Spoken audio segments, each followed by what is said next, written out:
Ever since he was a kid, this boy could see a kind of monster that no one else could see. These creatures didn't show up often, but when they did, bloodshed always followed, like a car crash out of nowhere.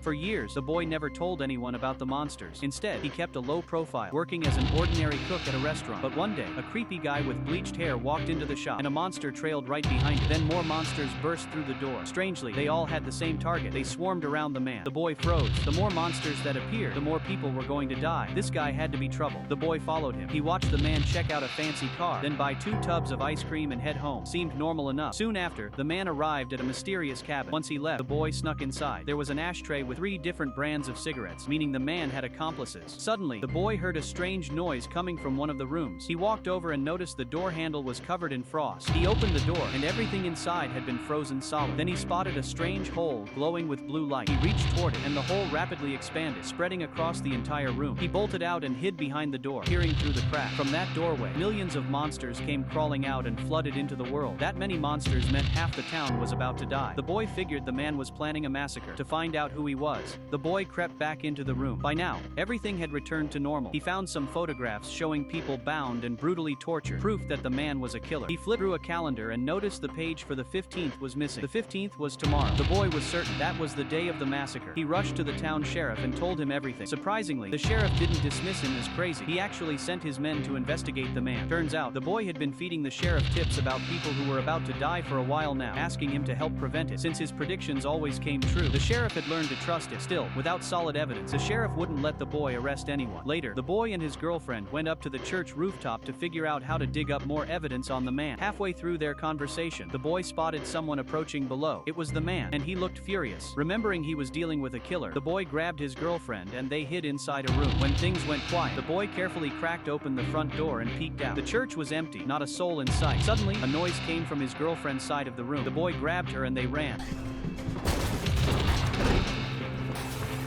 jumping on his motorcycle. Luckily, the man didn't follow.